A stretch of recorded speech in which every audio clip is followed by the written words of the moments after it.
बिस्मिल्लाहिर्रहमानिर्रहीम, अस्सलाम वालेकुम। इन्फो न्यूज़ नेटवर्क के साथ मैं हूं इकरा लियाकत।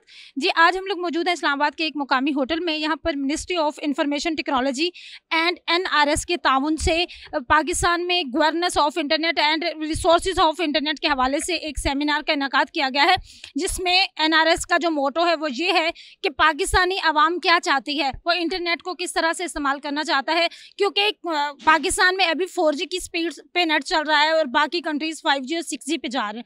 तो पाकिस्तानी अवाम, क्योंकि इंटरनेट ने हमारी ज़िंदगी में बहुत ज़्यादा हलचल मचाई हुई है, तो पाकिस्तानी अवाम इसको किस नज़र से देखती है और पाकिस्तानी अवाम जो है वो किस तरह से इंटरनेट का इस्तेमाल करती है, वो इंटरनेट पे क्या देखना चाहती है। तो इसी हवाले से जो है वो सेमिनार का इनेकाद किया गया है। इसमें इंफॉर्मेशन टेक्नोलॉजी के मिनिस्टर सैयद अमीनुल हक और मिस्टर लू CEO NRS भी मौजूद हैं। हम उनसे बात करेंगे और जानेंगे कि उनका मौक़िफ़ क्या है। सर, टेलीनॉर कंपनी जो है वो पाकिस्तान छोड़ के जा रही है, इसका बता दें। और जो पेशावर में धमाका हुआ है और इमरान खान जो है वो दोबारा से सड़कों पे आना चाह रहे हैं।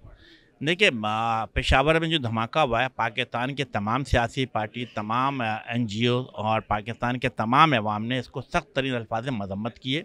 ऐसे धमाकों की रोकथाम होनी चाहिए और जो लोग भी इसके साथ इसके पीछे, उनका आईनी हाथों के साथ निपटना चाहिए। जहाँ तक खान साहब का ताल्लुक़ है, मैंने उनसे पहले भी कहा है कि वो पाकिस्तान के आइन और कानून के दायरे में रहते अपनी सियासी जरूरत करें, बिल्कुल करें। हमने मुकम्मल सपोर्ट होगी, लेकिन रेड लाइन क्रॉस नहीं करनी चाहिए। अगर आप इदारों को, मुख्तलिफ हलकों को तनकीद का निशाना बनाएंगे तो यकीनन उसका रद्दमल भी आएगा। सर, टेलीनॉर पाकिस्तान छोड़ के जा रही है। टेलीनॉर पाकिस्तान, मैंने ये कभी नहीं कहा कि टेलीनॉर पाकिस्तान छोड़ के जा रही है। टेलीनॉर पाकिस्तान में मौजूद है, काम कर रही है। मुख्तलिफ नॉन बाइंडिंग ऑफर्स मौजूद हैं। जो कंसर्न इदारे इसको देख रहे हैं और जो भी फैसला होगा शफाफियत के साथ होगा। Tell me about the internet governance and internet resources share for Pakistan, please tell me. Yes, the internet governance in Pakistan has developed at a later stage compared to most of the Western countries, and it's underdeveloped, and I believe it's underserved by the global community.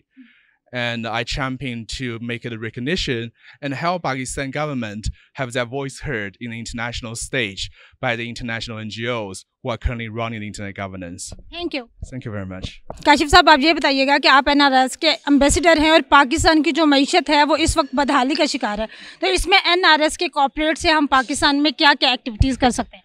Okay, NRS basically है number resource society, और number resource society basically एक non profit organisation है जो दुनिया में जहाँ जहाँ पे पॉपुलेशन के हिसाब से IP एड्रेसेस कम मिले होते हैं उनके खिलाफ आवाज़ उठाती है। और हम आते हैं एशियन पैसिफिक रीजन में, विच इज़ एपनिक। और एपनिक में पाकिस्तान के अलावा 38-40 मुल्क और आते हैं, और पाकिस्तान की पॉपुलेशन और 22-23 करोड़ जो है उसके हिसाब से देखा जाए तो हमारे पास जो IP एड्रेसेस हैं वो बहुत कम हैं।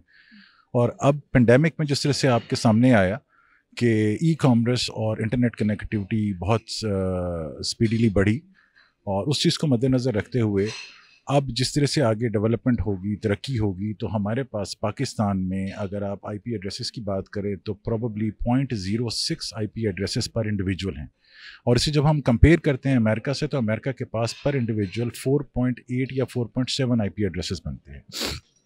इस चीज़ को अगर देखें तो पाकिस्तान की आवाम और पाकिस्तान की कम्युनिटी बहुत अंडर प्रिविलेज्ड है, और NRS का मोटो ये है कि internet should be for all, internet for all. और हम भी यही कोशिश कर रहे हैं कि पाकिस्तान की आबादी के हिसाब से उन्हें इंटरनेट के रिसोर्स, इंटरनेट का शेयर IP एड्रेसेस के फॉर्म में मिले। बिकॉज जब आप 4G और 5G की तरफ जाते हैं तो फिर मशीन टू मशीन कनेक्टिविटी भी होती है। उसके अलावा उसमें बहुत सारे ऐसे जैसे कनेक्टेड कार्स हैं, कनेक्टेड होम्स हैं, वो आएंगे। उनके लिए अगर आपके पास बेसिक IP एड्रेस नहीं होगा तो आप ये काम नहीं चला सकते।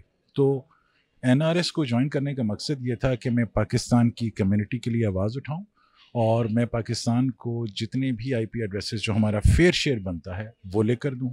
और उसी चीज़ को देखते हुए, उसी चीज़ में, उस डोमेन में जब मैं आगे गया तो मुझे नज़र आया कि पाकिस्तान की आवाज़ इंटरनेशनल फोरम पे उठाने के लिए मुझे एपनिक में भी होना चाहिए। तो इस दफ़ा मैं एपनिक के इलेक्शन में, एग्जीक्यूटिव काउंसिल का जो इलेक्शन हो रहा है, I am contesting in that also. तो अल्लाह खैर करेगा। बेसिकली तो यही सिचुएशन है कि पाकिस्तान के लिए हम चीज़ें लेकर आएँ और IP एड्रेसेस होंगे, बहुत सारे रिसोर्सेज हमारे पास आएंगे, तो पाकिस्तान के तरक्की करने के चांसेस बढ़ जाएंगे। सर, इंटरनेशनल NGOs भी पाकिस्तान के साथ काम कर रही हैं और पाकिस्तान की जो मिनिस्ट्रीज़ हैं वो भी इस हवाले से काम कर रही हैं, मौजूदा गवर्नमेंट भी इस हवाले से बहुत ज़्यादा काम कर रही है, तो आप इसको किस नज़र से देखते हैं और आज का जो इवेंट है इसके बारे में कुछ बताओ। आज का इवेंट तो बेसिकली इंटरनेट गवर्नेंस पे था कि हर मुल्क की सॉवरेनिटी, हर मुल्क के रूल्स एंड रेगुलेशन डिफरेंट होते हैं कि उसके हिसाब से यहाँ के लोग क्या देखना चाहते हैं, क्या नहीं देखना चाहते। बिकॉज NRS का डोमेन ये है कि internet is for the community. Decision ये कम्युनिटी ने करना है कि उन्होंने इंटरनेट को इस्तेमाल करना है और उनका जो हक है उन्हें मिलना चाहिए।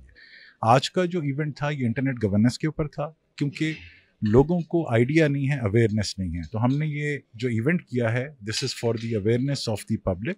और इसीलिए हमारे पास बहुत सारे लोग जो आए हुए थे वो ISP होल्डर हैं, जो इंटरनेट सर्विस प्रोवाइडर हैं, और बहुत सारे इंटरनेट सर्विस प्रोवाइडर को भी इस चीज़ का आइडिया नहीं है कि हमारे पास IP एड्रेसेस कितने होने चाहिए। और इसमें एक चीज़ थोड़ी सी टेक्निकल है सॉरी, जो मैं आपको बता दूं कि IPv4 अब अपग्रेड होकर IPv6 की तरफ भी आ रहा है और पाकिस्तान डुअल स्टैक पे चल रहा है। IPv6 विल टेक टाइम, लेकिन IPv4 बहुत कम हो गया है। It's very important and scarce commodity, उसकी वजह से ये महंगा भी हो गया है।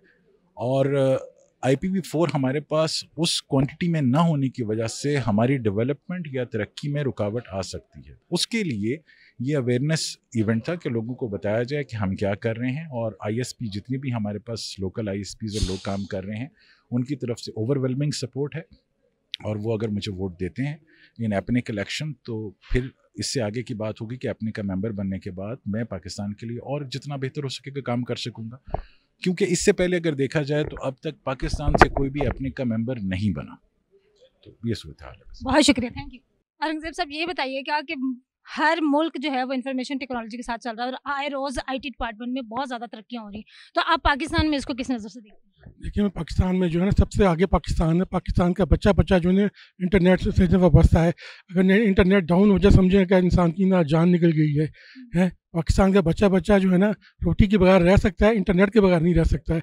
एक कमरे में आप देखें फैमिली मेम्बर्स बैठी होती हैं, वो सब जो है ना वो इंटरनेट के साथ जो है ना मोबाइल के साथ जो है ना इंगेज होंगे, आपस में कोई बात नहीं कर रहे होते। वो हालत ये हो गई है कि इंटरनेट जो है ना सबसे हमारा अच्छा बड़ा दोस्त कोई बन गया है।